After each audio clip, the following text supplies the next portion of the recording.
你能不能帮我解一下？我跟你说话呢，你帮我解一下风筝吧。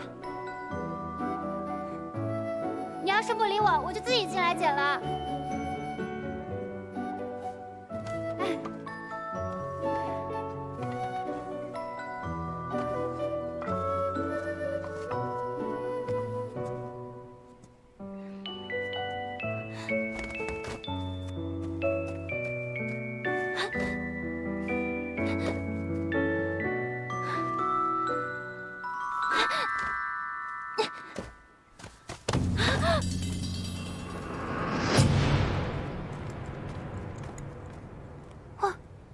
你看不见啊？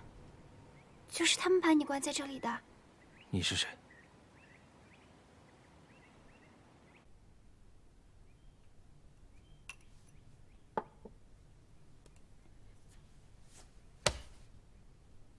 干什么？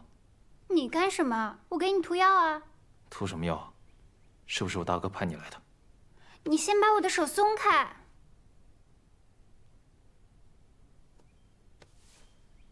年纪轻轻的，眼睛就看不见了，是挺可怜的。但是你也别自暴自弃。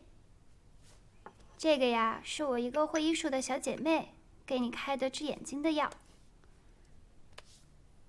你记得每天都要涂。我还给你带了一大篮子的好吃的，这里面还有一束玉簪花。我不能跟你多说了，我得先走了。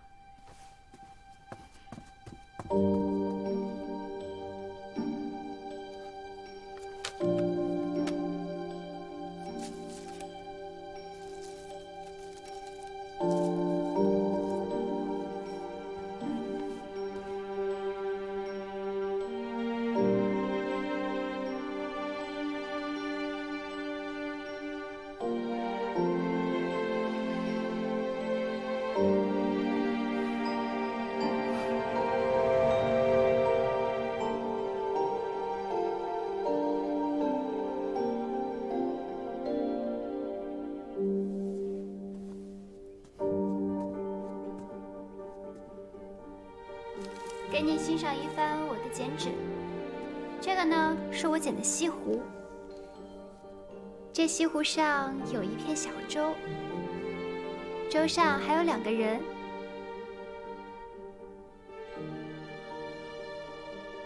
你能看到吗？能看到多少？我看不到，但是我也不用看。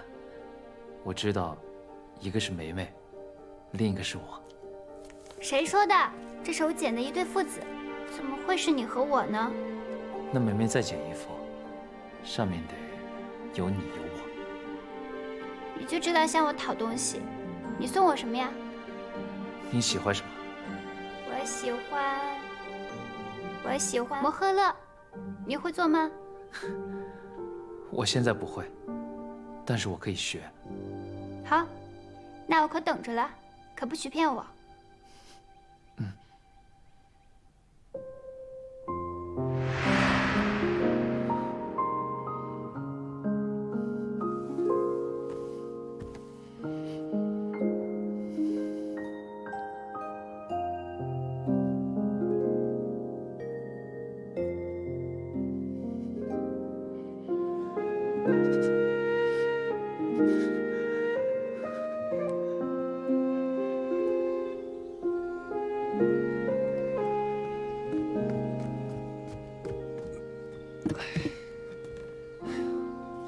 公子，那程郎是陆家学的外甥，他入府真的只是探望老夫人吗？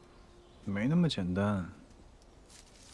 玲珑招供，他们是冲着正司来的。啊，公子，那你还有心思在这儿捡花啊？万一正司被他们发现了怎么办？我们找了那么多年都没有找到，他刚一来就能找到。那万一人家比公子聪明呢？他要是聪明，那就让他探探路。莫非公子是想利用他，先诱老夫人有所动作？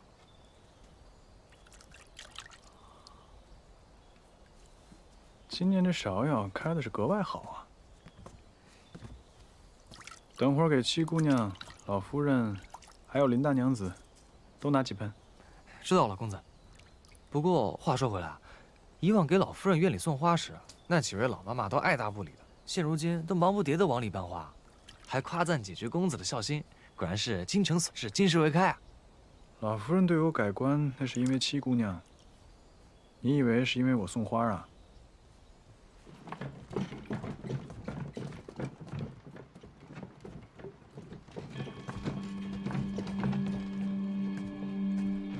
公子，这人怎么一直盯着我们啊？他走他的，我们走我们的，没事。二位请留步。这位公子何事？请问，听风阁怎么走？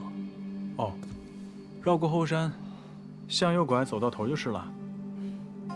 多谢。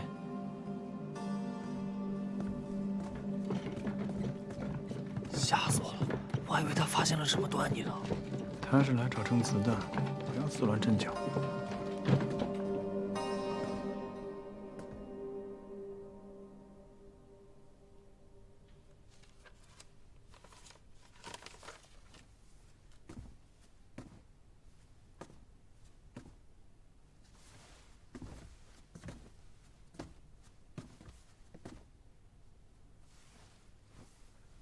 程郎兄今日也来听课。罗府族学向有盛名，秋宫更是名冠京城。既来府上叨扰几日，怎可错过这个机会？罗府的郎君一贯如此用功吗？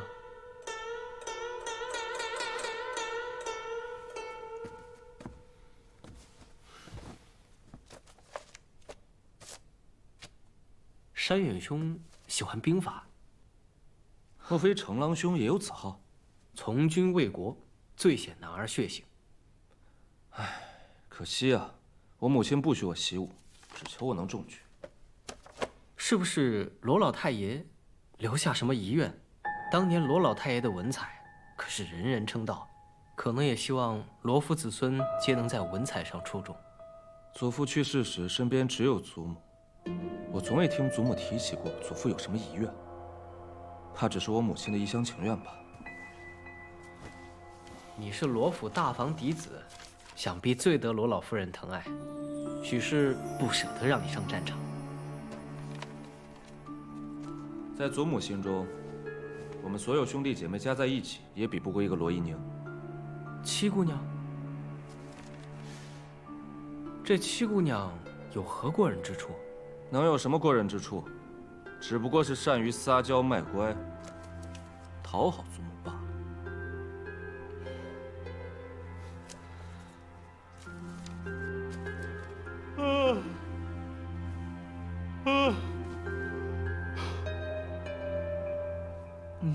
想必这位便是府上三公子吧？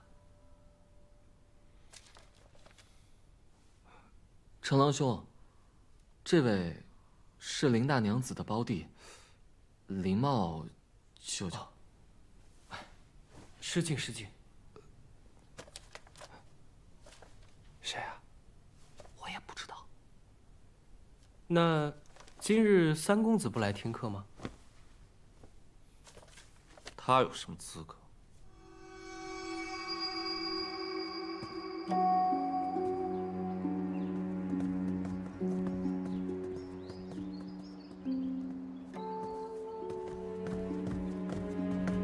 七姑娘，陈公子，这是要去哪儿啊？我准备去给祖母请安。程某正要去给老夫人请安，不如同行。请。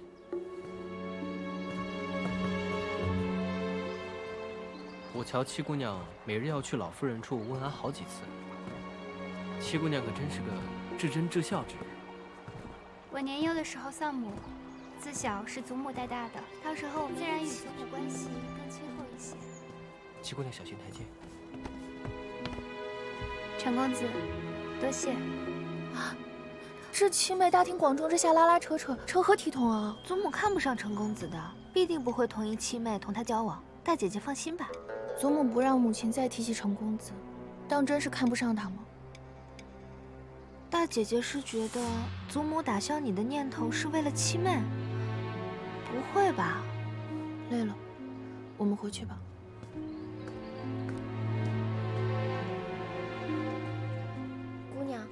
今日差点被陈公子吓死了，他这是何意？莫不是他看上姑娘了？休得胡说，此人并非良人，我看他是故意试探些什么。要试探什么？姑娘回来了，这是方才三公子送来的。放在这儿吧，回头我插花。你们先下去吧。是。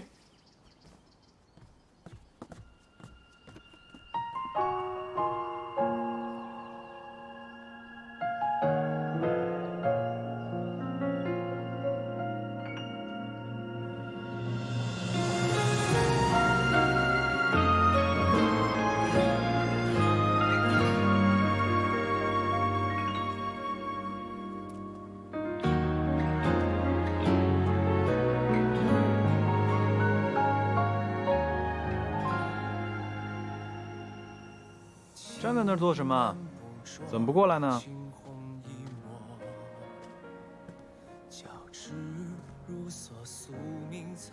三哥的字写得真好看，要是能坦坦荡荡让他人看看，会更好。其他人的看法我并不在意。三哥，这是在做文章呢。我来的不巧，扰你破题了。没想到七妹妹还看得懂这些。之前在别院的时候，祖母请过一位女先生，也教我读书识字。当时我好奇，就问过一些。三哥，可曾想过求取功名？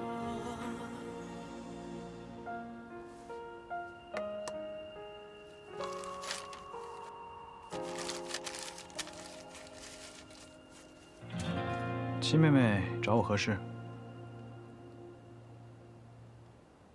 哦，程郎入府行迹可疑，我觉得他定有其他目的。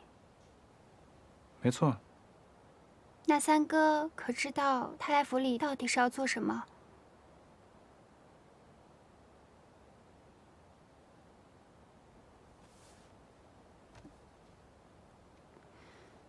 那三哥能不能告诉我，他会伤害祖母还有府里其他人吗？七妹放心，我定不会让他这么做。有三哥这句话，我便放心了。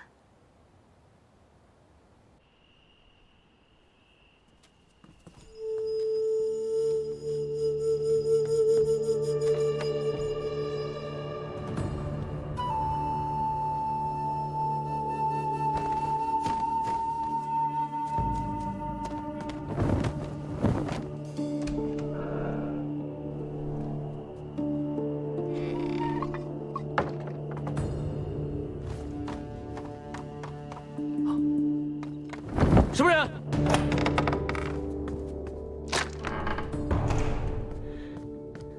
老夫人，府内有黑衣人出没。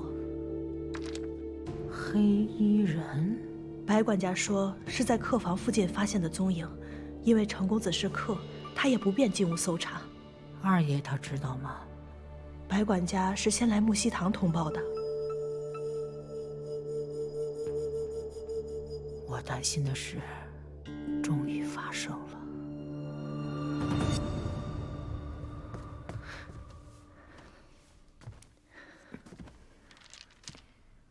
老夫人是担心程公子入府，是为了那份东西。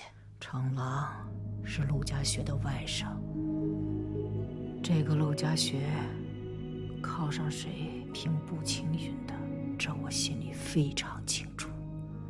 今日程郎突然登门造访，我已经生疑了。文斋啊，文斋，你丢下这么一大烂摊子，你叫我怎么办？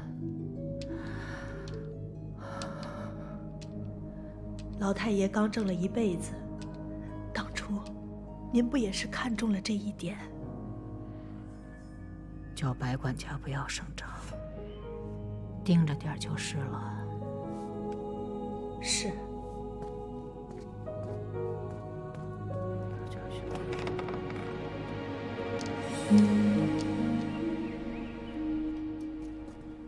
据我小娘说，这程公子可是现在京城内炙手可热的金龟婿，他一来京城，便被好多人家都盯上了，而且据说陆侯十分看重他这位外甥，好多人都想借着他攀上陆侯爷呢。这论家世，论才学，刘公子确实是比不上程公子。女子婚姻之事，向来都是由家中长辈做主，即使我不愿意，那又能怎么办呢？我就是替大姐姐觉得可惜嘛，而且我总觉得你们俩是情投意合的。妹妹甚也。妹妹为何会这么觉得？你想啊，这安北侯府想要找什么样的先生找不着啊？为什么非得来罗府求学啊？就算祖母跟他家老夫人是手帕交，但是有这么多年都没有见了，却突然派一个孙辈来访，有些牵强。我总觉得什么？难不成他是因为和大姐姐的前缘来的？妹妹胡说些什么呢？程公子来了，我先走了。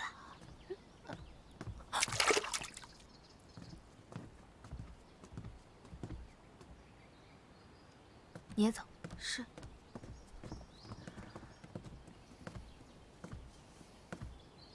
看得如此入神呢。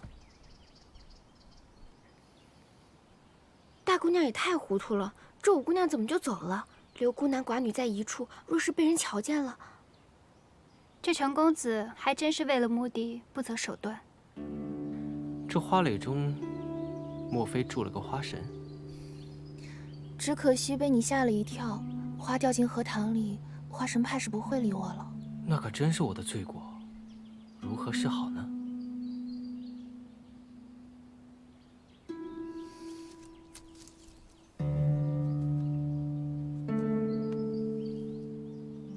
你回头告诉下院子里的人，之后行事说话都要更注意一些。要是有人问起什么，什么都别说。是。七妹妹，七妹妹也是来此处赏荷花的，还是知道程公子近日都会来这里赏花，故意来候着的？那吴姐姐又是怎么知道程公子会来此处赏花呀？我还要去祖母那边请安，先走一步。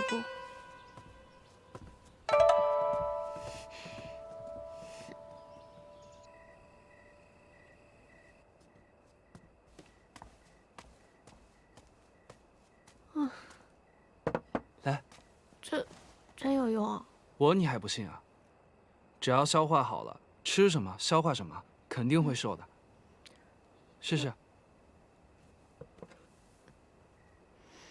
你，走，过来。哦，最近吴姐老来找大姐聊天，不知道说些啥。大姐姐，大姐，宜秀，大晚上的在厨房干嘛呢？没有，我出来散步呢。娘说让我多走动走动，别偷吃东西啊。好的。走。哎呦！哇，一身力气。你没事吧？真该捡起来了。起来。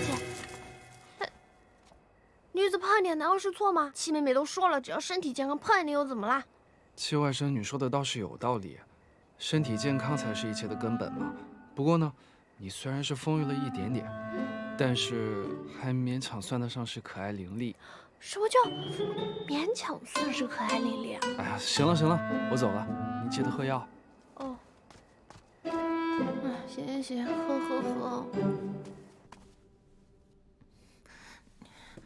这样怕是不妥吧？放心吧，大姐姐，藏得如此隐秘，断然不会被人发觉的。祖母偏疼七妹，一时无法，只能靠你自己了。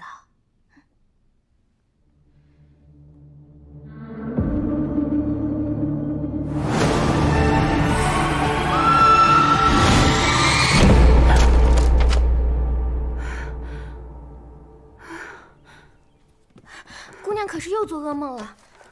您之前在别人落水后就时常做噩梦，后来青去帮您调理了之后便好了许多，怎么近来又开始做噩梦了？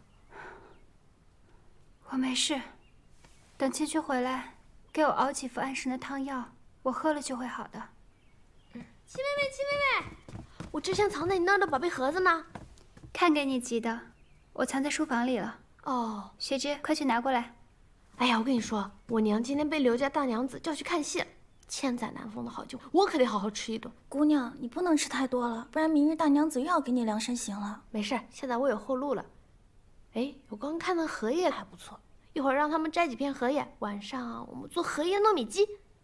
七妹妹，走，一起去摘。我还要看账本呢。看什么账本？俗话说民以食为天。走，哎。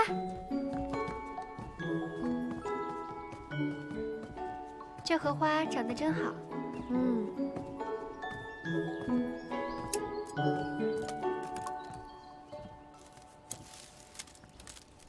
姑娘，姑娘，起来吧。你们是哪房的丫头啊？摘这么多荷花干嘛？六姑娘，我们是被大娘子拨去伺候长儿公子的。大娘子说，寻常的花俗气，便让我们摘些荷花放在长儿公子的房间里。哦，行，那送去吧。等等，这长公子的书房摘这么多荷花做什么？他书房里又没有池子，也放不下呀。还有一些是大姑娘要的。啊？大姐姐什么时候喜欢荷花了？奴婢也不知道。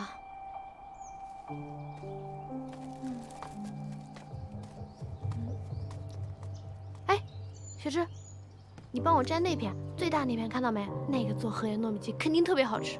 是。怎么啦？脸色不太好，是不是不太舒服啊？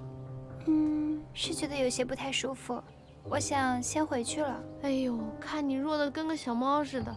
行了，雪芝，你先带她回去吧，那个荷叶我自己摘就行了。啊，那我就先回去了。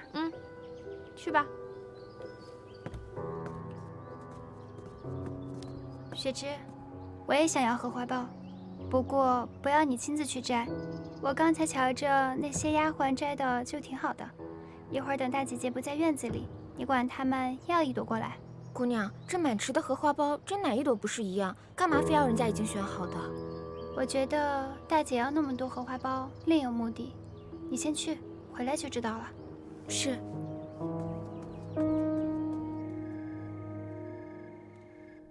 姑娘，要不要我去厨房给您拿些绿豆汤来，让您喝了提提神？好。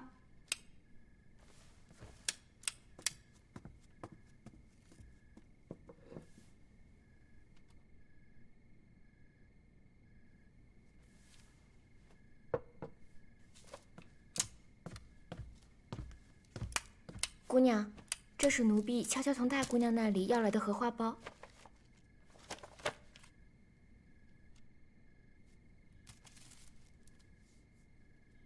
姑娘在瞧什么？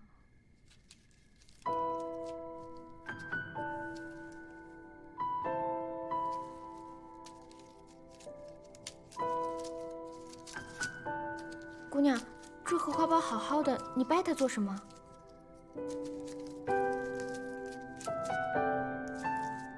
这奴婢拿回来之后就没有动过，这荷花苞里为何会有一张纸条呢？玲珑头次安红豆，入骨相思知不知？上次大姐姐要荷花苞，我就已经觉得奇怪了，没想到她竟然这么大胆，学着戏文里的姑娘给别人传情诗。这如何使得？大姑娘也太糊涂了，咱们府都快和刘家定亲了，姑娘，这事咱得去告诉老夫人。这件事情若是我告诉祖母，大姐姐日后定会怪我；若是我不告诉祖母，以大姐姐的脾气，不知道会闯出什么祸来。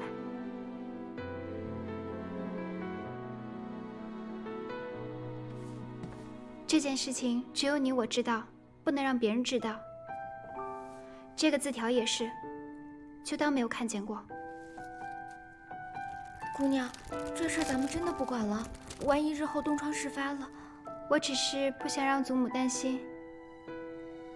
而且，若是能在祖母不知道的情况下让大姐姐悬崖勒马，这是最好不过的。大姐姐也并非恶人，只是被有心之人利用了，还不自知罢了。大姑娘往日里那么待你，你还是打算帮她？我只是不想让祖母担心。若真是出了事，别说罗依玉一个人了，整个罗府未出嫁的姑娘都会受到牵连。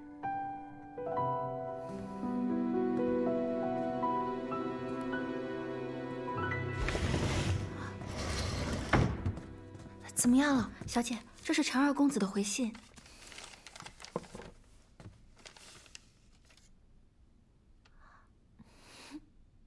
他说我的衣裳很好看。快去给我拿笔来。小姐，咱们还是别写了吧。这要是被大娘子知道了，奴婢被打死都是轻的。再说陈二公子也不是真的想和您在一起，您毕竟是和刘公子定亲了的。我就搞不明白了，母亲他们偏要定这门亲事，论才学、样貌、气度，我哪样不是最好的？我跟程郎才是真正的郎才女貌。再说了，他也并非完全对我无意啊，否则又怎么会给我回信呢？总之这件事你莫要管，此事只有我们3人知道，不会再有旁的人知道，明白了吗？可行了，拿笔去。是。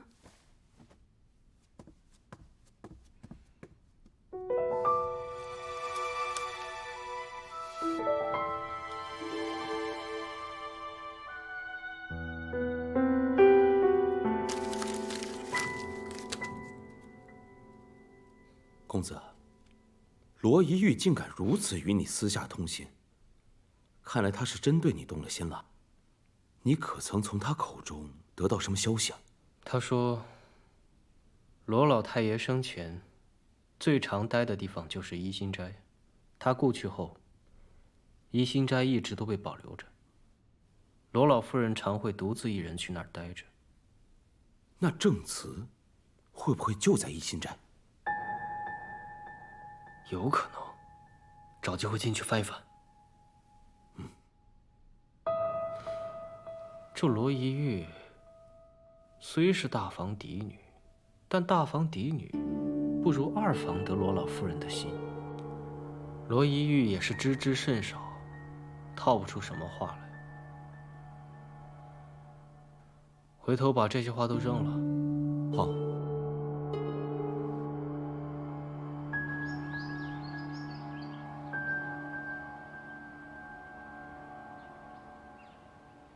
程郎到底什么时候出来啊？大姐姐，这是在看什么呢？七妹妹来这儿做什么？七妹妹又是来这儿看什么的？我们姐妹几个里面，论女工，还是姐姐做得好。瞧这荷花，绣得栩栩如生。若是再绣一首诗在旁边，不若就绣“玲珑骰子安红豆，入骨相思知不知”这2句。大姐姐是不喜欢啊，我倒是挺喜欢的，念起来觉得舒服。只不过相思入骨又如何？今日是被我捡了去，若明日被别人瞧见，可怎么办？你怎么知道的？我是为了大姐姐好。你是不是也轻信程郎，所以才故意盯着我的？我与他素无交集，话都没有说过几句。大姐姐慎言。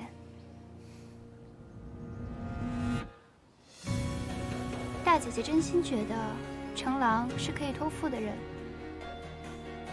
你这话什么意思？这是程公子今日命下面2个人扔出去的，还好我留意着捡了回来。若是被旁人看了去，可怎么办？大伯母、祖母还有各位姐妹，都该怎么办啊？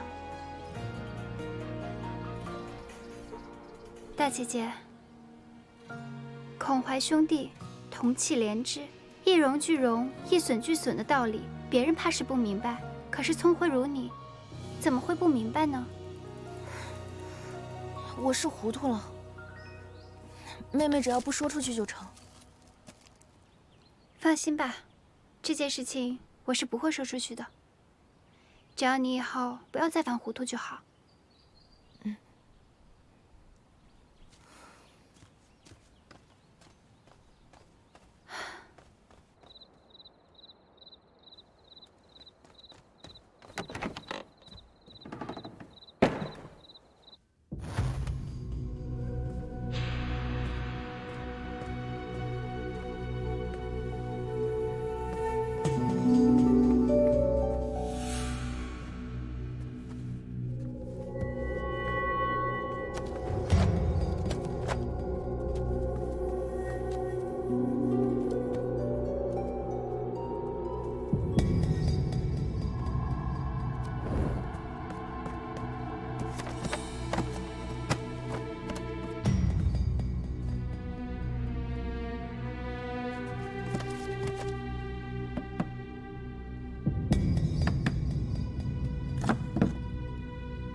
快去挑水救火呀！你也去！哎呀，你们快点，快点！你们还愣着干什么？拿盆拿桶啊！哎呀，真的是！老夫人，慢点！哎呦，老夫人，小心点！哎呀，老夫人，白管家，怎么成这样了？怎么走水了呢？啊！我也不。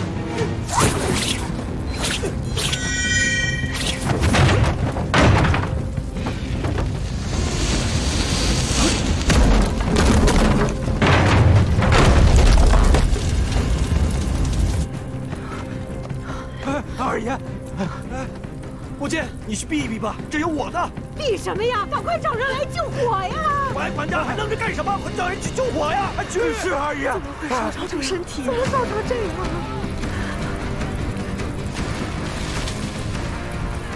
谁把他烧成这样了？父亲，你们先去海棠院避一避吧。这火这么大，得等火灭了之后，才能进去看看里面的东西。避什么呀？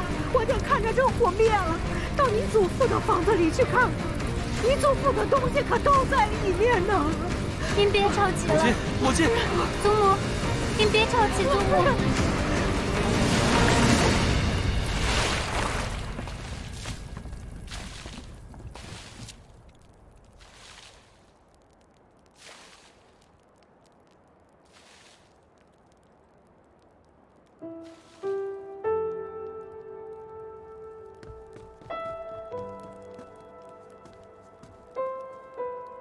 母亲，您放心，儿子一定竭尽全力帮你复原一新斋。这屋子可以重建，可是对你父亲留下的这些念想，我没能守护好，对不住你父亲。老夫人，二爷，我们发现一具尸体。是谁？不是罗府的人，抬上来。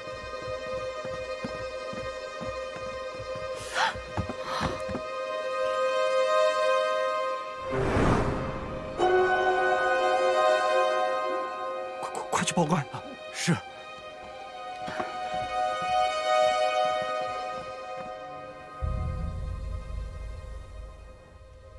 怎么会是李应龙呢？他想抢夺正祠，威胁侯爷。那正祠呢？被他抢走了。当时整根梁柱砸中他，如果我要过去的话，恐怕现在就有2具尸体了。不过我认得他的扳指，而且他的身手，我也辨认得出。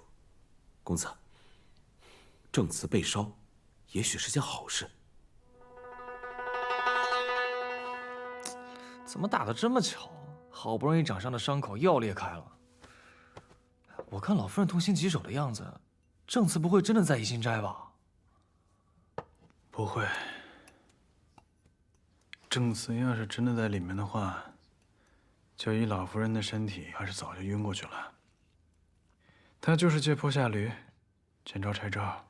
公子，不是说诱老夫人先出手，让正次曝光，你怎么还是先动手了？老太爷对老师有恩，我不能不顾罗府的安危。公子是为了老太爷，不是为了七姑娘。废话！但是又大费周折的自己伪造证词，又把李应龙的尸体送进火场，还活生生的被房梁给砸了，有这个必要吗？不是你敷药你就敷药吗？你怎么那么多问题呢？陆家学不是那么好糊弄的，你得让人和正慈一起葬身火海，他才不会对罗府虎视眈眈。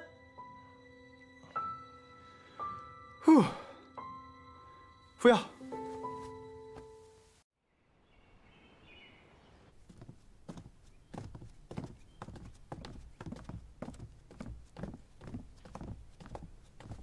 给母亲请安。免礼。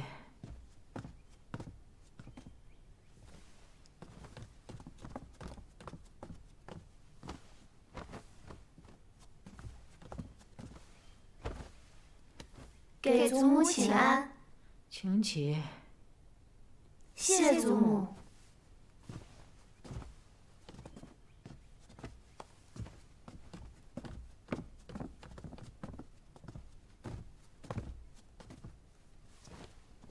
这个程家二郎一大早就来与我说，他要启程回府。那我在琢磨着，就在咱们园子里办一场送行宴吧。母亲放心，儿媳一定办好。这程家二公子这便要走了。这程公子他也就是带着他祖母来看望我这个老婆子，说府里事务繁多，有些事情是耽搁不得的。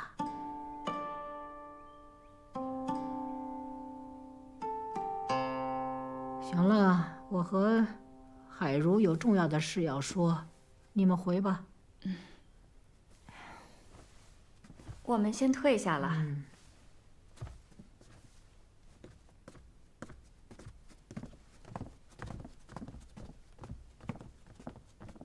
海如，那一具烧焦的尸首，衙门有没有说法了？查不出是何人，但我们罗家素来不与人结怨，衙门推断应该是入室盗窃的小贼。你相信吗？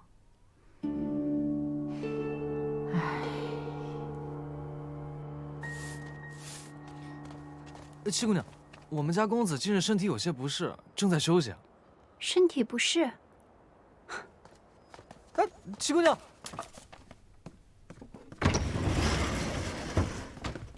起来！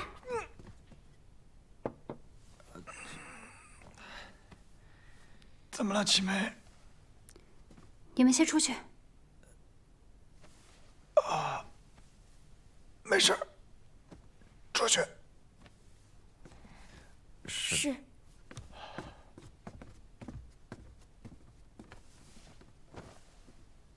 那宜兴斋的一把火是你放的，那尸体也是你运进去的。是。你为何要行如此凶险之事？把祖父的书房烧了，把他的遗物也都烧成灰烬，你是怎么答应我的？银宁，你信我吗？我信你，但是你所做之事，我实在看不懂。我这么做，就是在为了罗府好，为老夫人好。你还是少打听，知道的越多，对你越没有好处。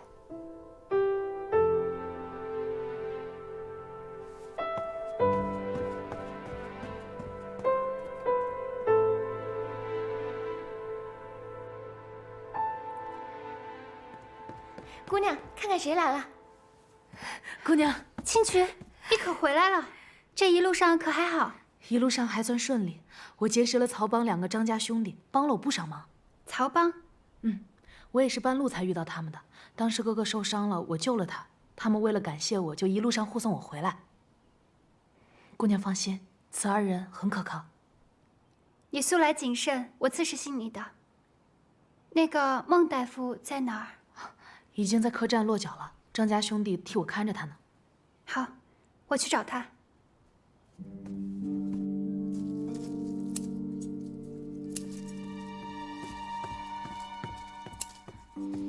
小娘，青渠回府了。他在海棠院逗留片刻后，七姑娘跟他一同离府了。让五爷跟紧了，这事儿务必办好。是。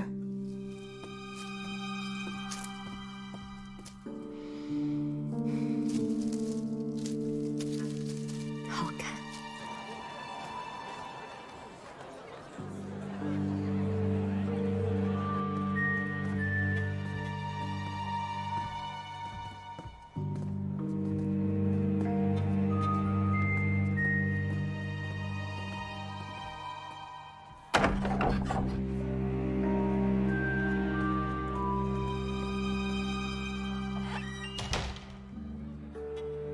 公子，那个乔武已经在楼下张望半天了，我要不去把他收拾了吧？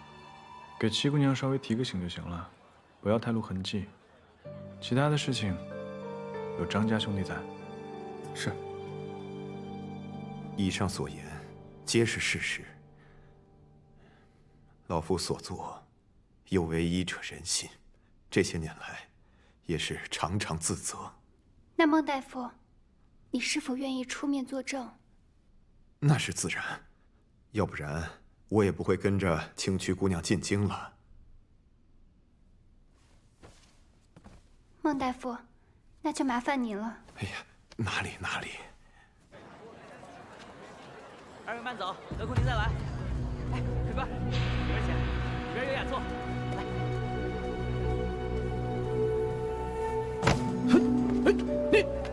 哎呦，这不是乔五爷吗？对不住，对不住啊！这小的这光顾着挑货没瞧路，您这是准备吃酒去啊？去，走路不长眼的东西！哎，二位慢走，得空您再来。滚！哎，他是不是想来劫人啊？要不要多找2个人来保护孟大夫？不用，不要让张家兄弟跟孟大夫跟得太紧。若是劫人，就一网打尽；若不是劫人，便看看他们有什么别的招数。走吧。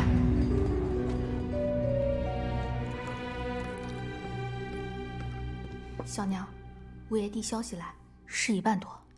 那就好。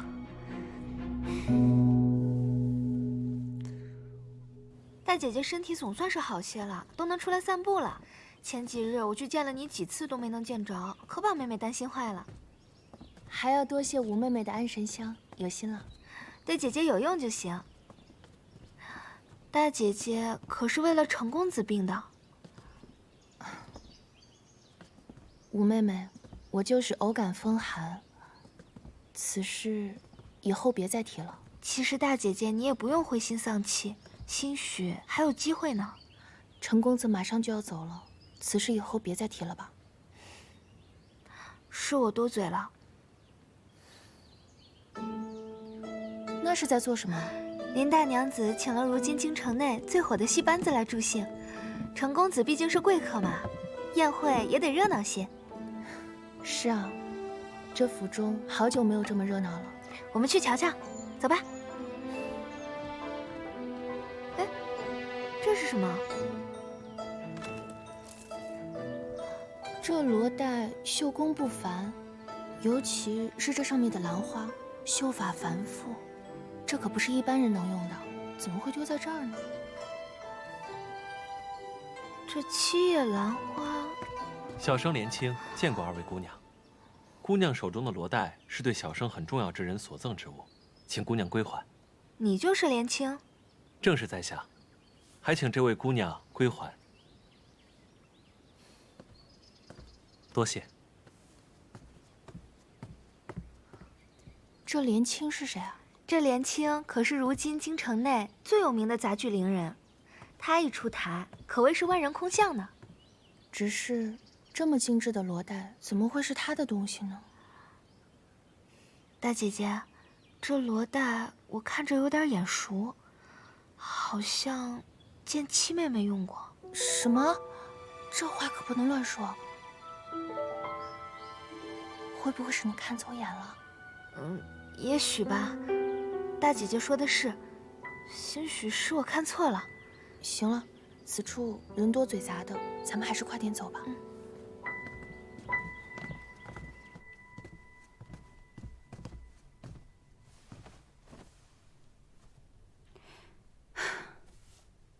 姑娘，你这几日怎么又憔悴了？可是哪里不舒服？没事，我就是觉得有些头疼。这宴席马上就要开始了，你要紧吗？可能是因为昨夜雨太大，有些受凉了吧。你让厨房做一些姜汤，直接带到宴席就好。好，那我先帮您梳头。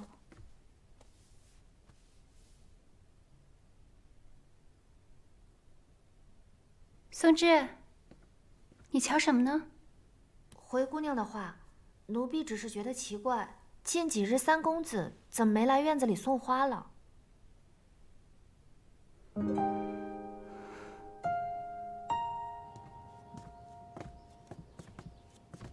姑娘，昨夜刚下了雨，今日天气又凉了许多，您的身子受得住吗？你去给我拿一件披风过来吧。是。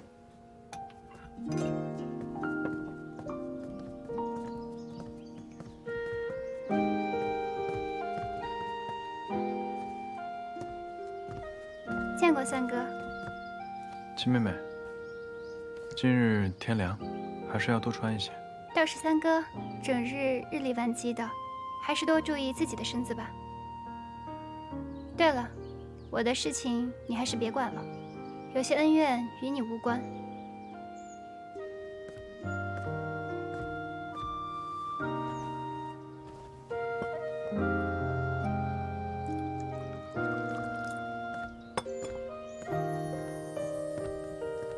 公子，七姑娘这话是什么意思啊？莫不是她已经知道了你在外面忙她的事儿？别多事儿。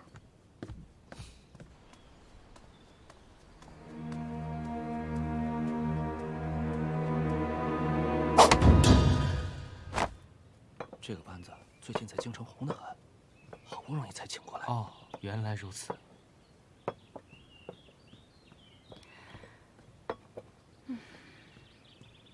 母亲，祖母什么时候来？我好饿呀！再等等吧。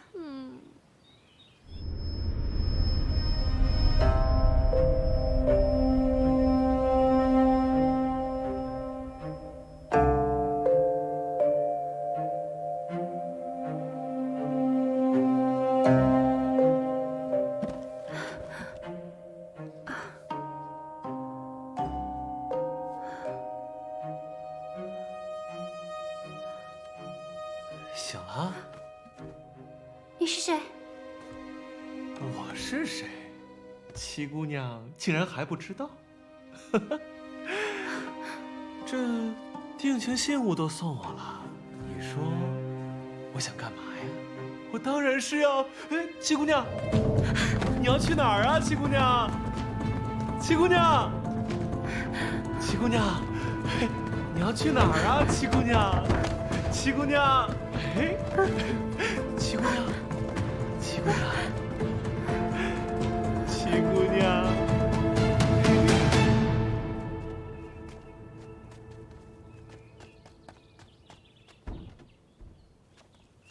哟，那边怎么有个丫头鬼鬼祟祟的？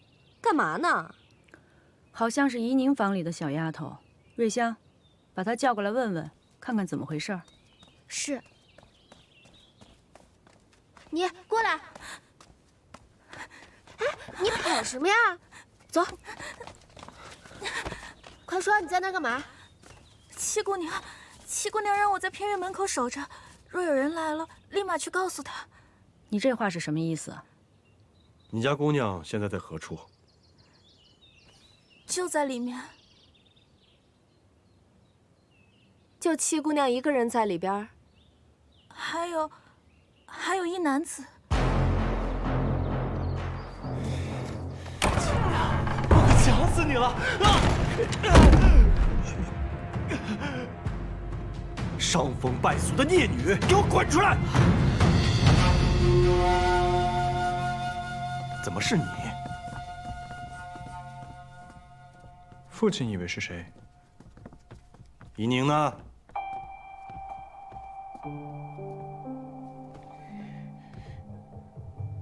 父亲，我在这儿。您找我？怡宁啊，你没事吧？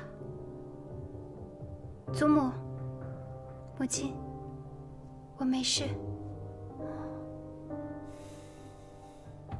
就是这个人把我敲晕，还将我胁迫至此，还好3个及时赶到，才救了我。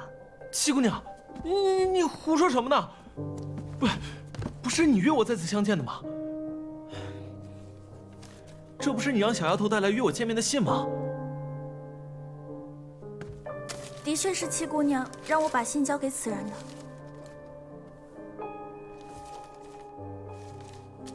自拈罗带结同心，暖处偏知香气深。盼与君一会。怡宁，你的字迹我是认识的，的确是你写的。还有什么可说的吗？父亲，字迹可能是模仿的。再说了，这小丫头虽然是我院子里的，但并非跟前儿的。这么私密的事情，我怎么可能交予她呢？对啊，贴身丫鬟应该是雪芝。姑娘，不是你说怕雪芝姐姐出面太过显眼，所以让一个衍生的丫头来办吗？哦，对了，还有，这是你我相识时你送我的信物，我一直贴身带着呢。这不是当年我赠予你母亲的罗带吗？这条罗带我见过，我和大姐姐曾在院里捡到过它，正是此人匆忙赶来相认，还说是于他一个很重要的人送他的。此事大姐姐可以作证。这条罗带，我让松枝带去洗晒，洗晒时弄丢了，我还十分心痛，毕竟这是母亲的遗物。住口！不知廉耻！我看你分明就是在狡辩。白管家，在，把七姑娘和这个伶人分别给我关起来。行了，让怡宁把话说完。谢祖母。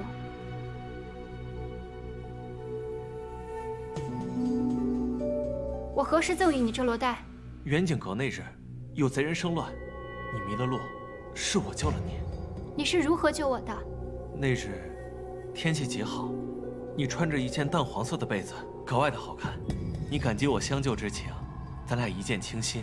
你赠了我罗带，许下白首盟约，就让我来罗府寻你啊。那日是我救了七姑娘，何时见过你啊？淡黄色的被子。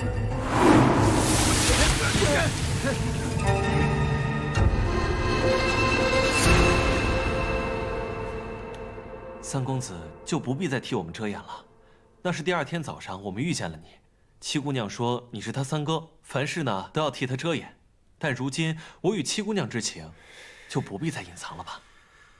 七姑娘，你要相信我，我定不会负你的。母亲，家门不幸，我打死你！住手！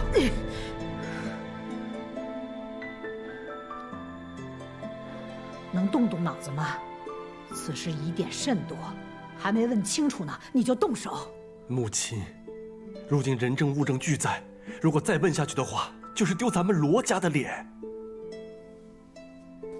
你说你在远景阁何处救了他？当日那么乱，你又是如何脱身的？那日太暗了，这具体在何处，我也记不大清了。太暗？你刚才不是还说天气极好吗？还有，你刚才说你救了我，可是，在当日北面桃林遇难，南面桥洞下躲雨的事情，你却一件都说不出来。对，我就是在桃林救的你，然后带着你一路跑到南面桥洞下。那时你衣衫还淋湿了，是我生火烤干了你的衣裳。你见我有君子之风，于是要托付终生，这才送了我罗带嘛。远景阁北面是汴河，哪儿来的桃林呢？南面才是桃林，可没有桥洞，而且那日哪来的雨？你这个戏子，真是阎罗王出告示，鬼话连篇。说吧，谁让你诬陷的七姑娘？我第一次去远景阁，那日又乱，具体我记不清了。但这罗带，确实是七姑娘赠我的。父亲，这罗带与您送我母亲的不是同一条，您仔细看看。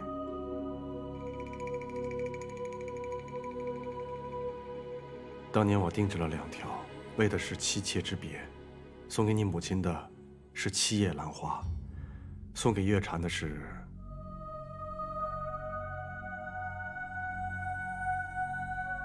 6叶兰花。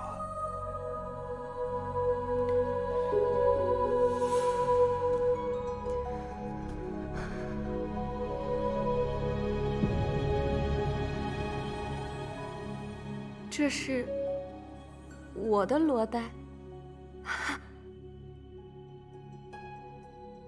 不可能，这怎么可能是我的呢？这一定是有人偷了妾身的罗带啊！老爷，你一定要替妾身做主。妾身本以为有人陷害七姑娘，这倒好啊，都怀疑到妾身头上来了。是啊，弟弟，我那日和大姐姐看到了，就是7叶兰花。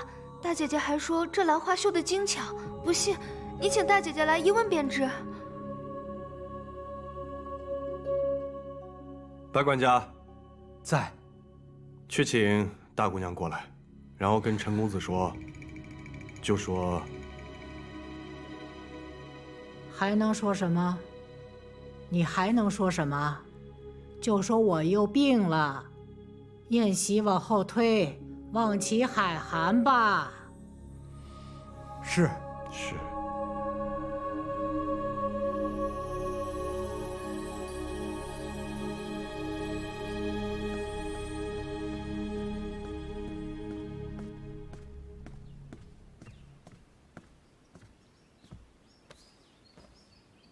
大内司，老夫人病了，宴席往后推一推。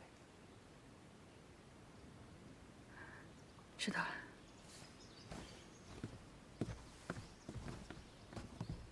程公子，老夫人突然病倒了，这宴席恐怕要改日了，真是对不住。老夫人病得可要紧，我去看看吧。不劳烦程公子了，现在老夫人的院子里全是人，我也得赶快去伺候着。既是如此，那我也不便多叨扰。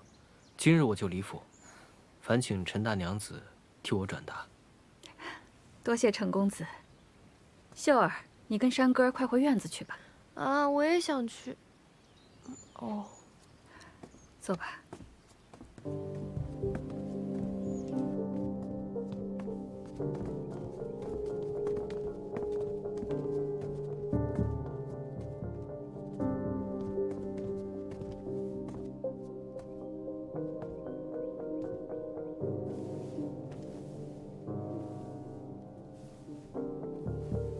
母亲，叫我们过来是有何事啊？我有些话要问一玉。大姐姐，你可还记得前几日我们在院里散步的时候，曾捡到过一条罗带，随后便还给了那莲青？记得。当时我们还讨论过上面绣的兰花，大姐姐应记得，是一朵7叶兰花。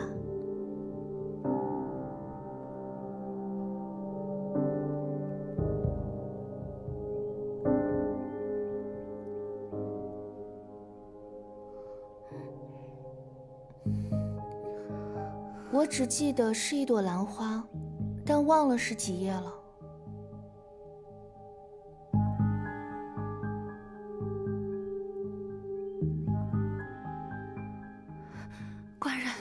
妾身真的是冤枉的，我真的不认识这灵人。这怎么可能的？那信上的诗呢？的确是七妹妹的字迹，这又如何解释？行了，都先各自回自己的院子，没有我的允许，不许出来。至于这个灵人，不如报官吧。让府衙的人用刑审问，还怕他不说实话吗？还嫌不够丢人吗？报什么官？那官人这意思，不审了。这怎么行呢？必须还我们怡宁一个清白。大娘子此话差矣，此事未有定论，妾身也是清白的。再容我想想。白管家在，先把这个灵人关进柴房。是。爹爹，那我先扶小娘回房了。站住！若是父亲觉得理不清头绪，便听女儿捋捋。千瞿，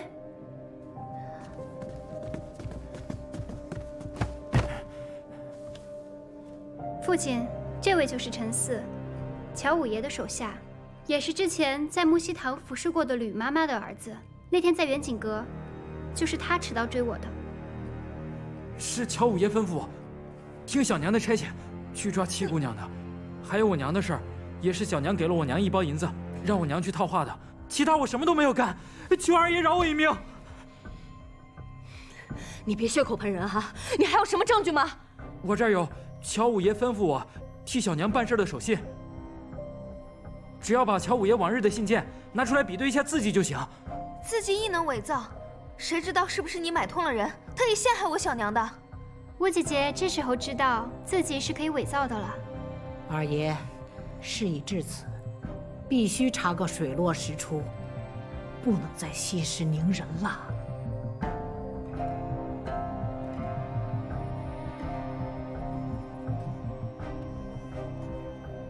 但凭母亲吩咐。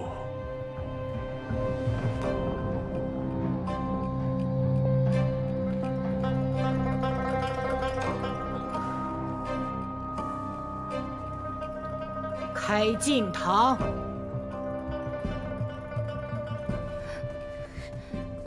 母亲，那我也先带怡玉回去了。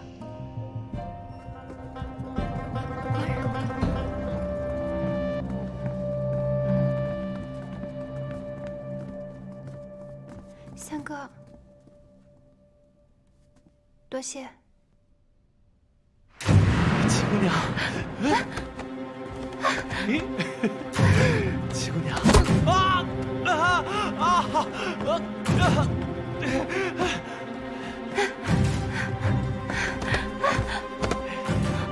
七姑娘，七姑娘，你去哪儿了？七姑娘，干什么？七姑娘，我要换轮胎。七姑娘，七姑娘，七姑娘，七姑娘，你喜欢玩这个呀？七姑娘，七姑娘，七姑娘，七姑娘，摸到你的手了，七姑娘。哦。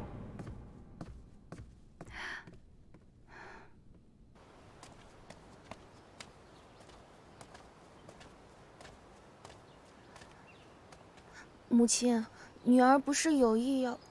玉儿，这件事情你做得很好。二房那些鸡飞狗跳的事，我们大房尽量不去掺和。你不愧是我最乖巧懂事的孩子，果然没有让我失望。是，女儿谨记母亲的教诲。你是说，那个像花匠一样的罗三公子，有可能是远景阁和舅舅对阵之人？远景阁那晚正巧出现一男一女，而那女子的确穿着一件淡黄色的衣服。此事，先回去和舅舅禀报了再说。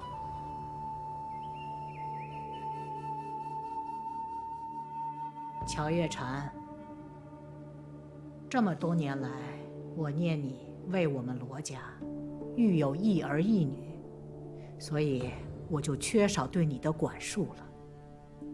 但我万万没有想到，你竟然行下如此恶举，蓄意谋害婆母，袁景阁劫杀嫡女，如今你还想毁其清誉，你可知罪？老夫人，陈四说，是乔五爷吩咐他做这个做那个，那也只是一面之词啊。乔五爷本人并不在此，陈四敢跟他当面对质吗？父亲，小娘服侍您多年，一心为您，她不会做这样的事的。爹爹，我小娘每天只关心您是不是冷了，是不是饿了，她心里只有您啊。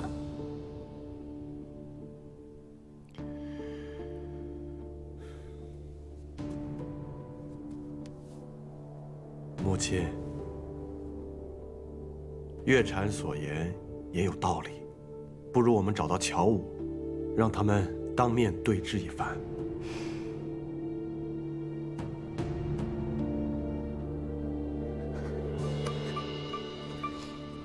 月禅，你……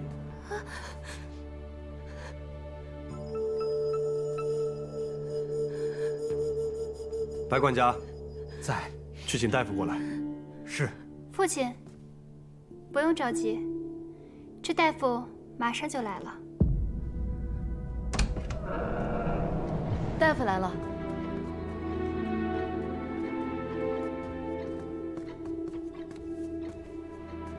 陈大夫，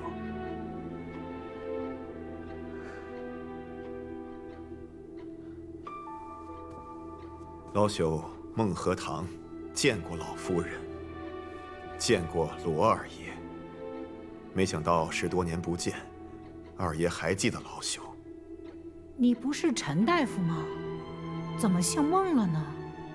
此事说来惭愧，老朽姓孟，扬州人士，只因乔小娘不愿让旁人知道她和老朽是旧相识，故谎称姓陈。老爷息怒，妾身确实去到扬州找他瞧过病，也只是相信他的医术，又很担心专程从扬州请个大夫进京会遭人诟病，这才请他议名。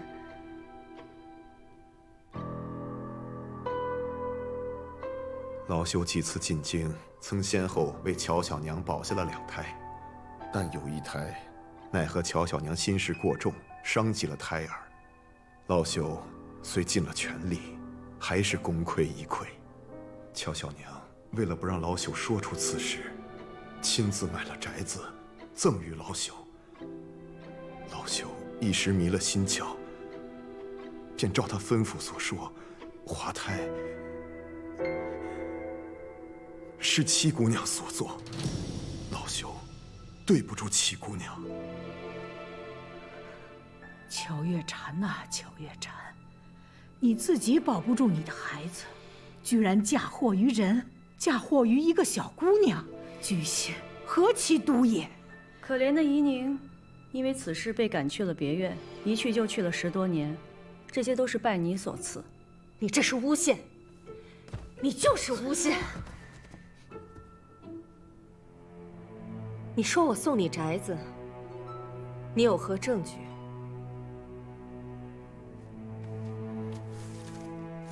有房契为证。如今写字都可以作假，房契也可以作假。这是你亲手给我的，怎会有假？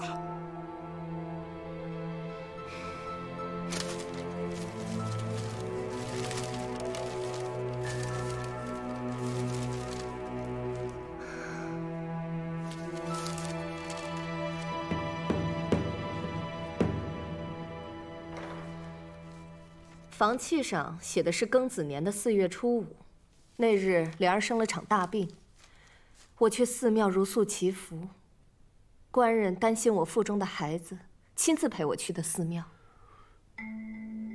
我记起来了，那天是立夏，正好是4月初5。你还说过，若孩子出生可取夏字为名。幸好你记得，否则我还真成了有罪之人。只可惜啊，这作假之人还让我分身去取了房契，亲手送给了孟和他。这些话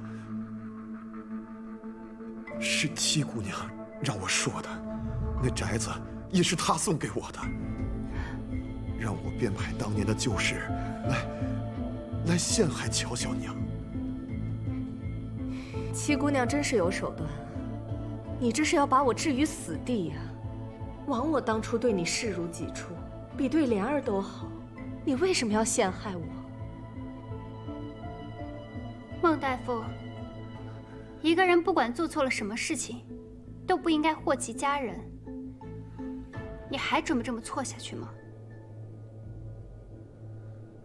七姑娘，你不但找了人，你还要找他的家人去威胁他吗？收买、威胁、利用，这不就是你乔小娘最惯用的手段吗？青渠。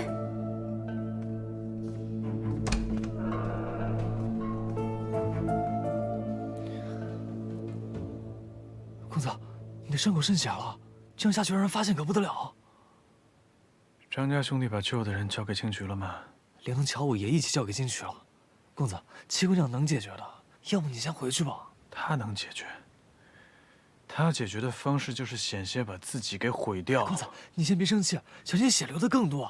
没事。哎，公子，你没事吧？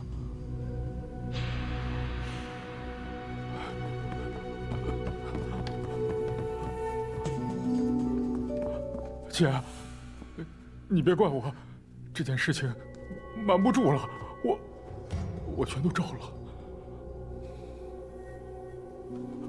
二爷，老夫人，我知道错了，饶了我吧，饶了我吧，我错了。老夫人，此人是乔五爷，受了乔小娘的指使抓了孟大夫，后来孟大夫被我接走了，他便抓了孟大夫在老家的妻女。孟大夫回京以后，他伺机接近威胁，让孟大夫反过来诬陷我家七姑娘。我这里有乔五爷的罪状，还有乔小娘指使乔五爷做事的亲笔信。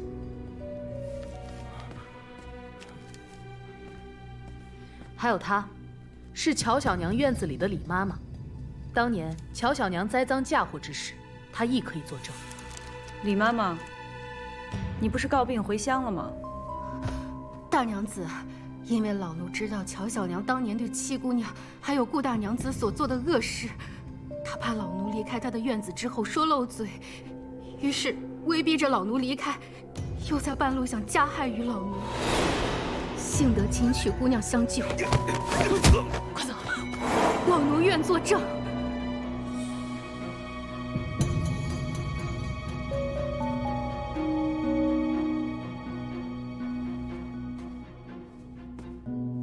孟大夫，事已至此，你还不想说实话吗？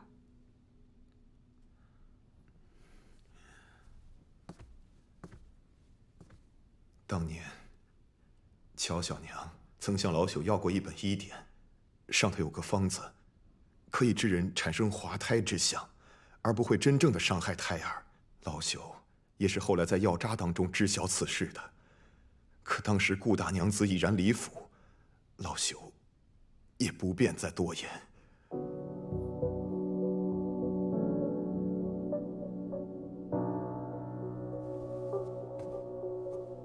明兰害你之事，都是你自己所为。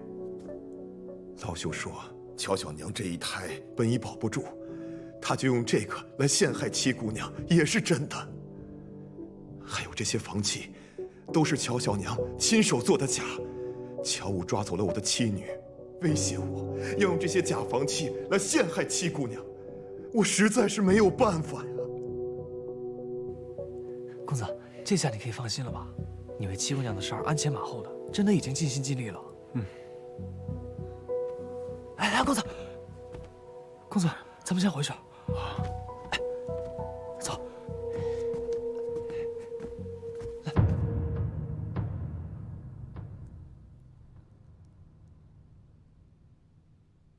罗姨娘，当你进府第一天，这一幕就是你盼着的，你如愿以偿了。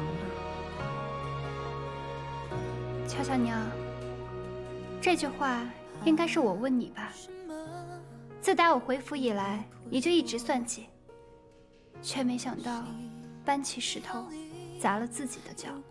我哪算得过你？仗着罗家嫡女的身份，作威作福，那也比不上小娘心思歹毒。先是害了我母亲，如今又想害我。今天的这一切，都是因为你咎由自取。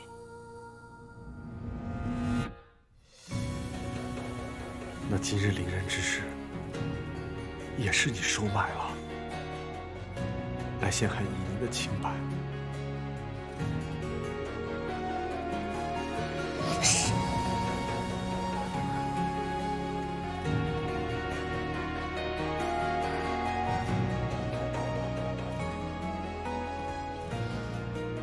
月禅，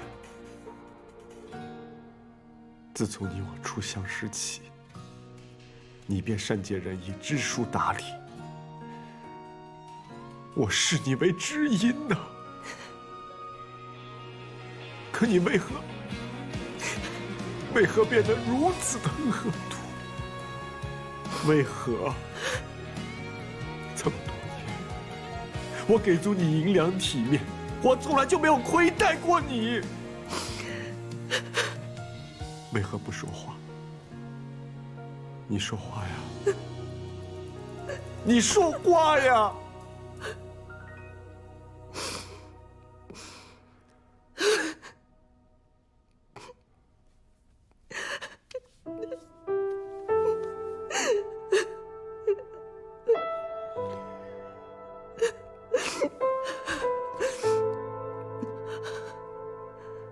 我现在还说什么？我在你面前还能说什么？啊！当年你许我的大娘子啊，你娶了顾明兰，我都不知道我哪一点比不上她。是不是只因为我是一个庶女？你告诉我，我到现在都没有弄明白。与我在一起，你就是为了大娘子的名分吗？我一日做了妾，我就是想赶走顾明兰。可之后你又娶了林寒如，她又是一个富家之女，我又怎么比得过？我看我是有错，可是我千错万错。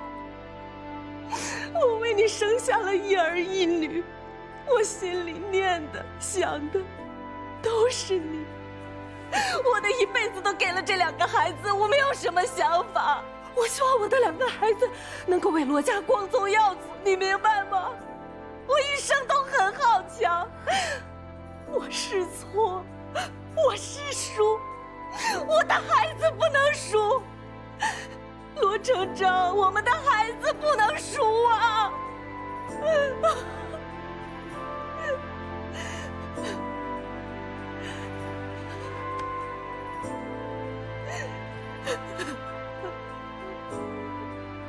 你错了，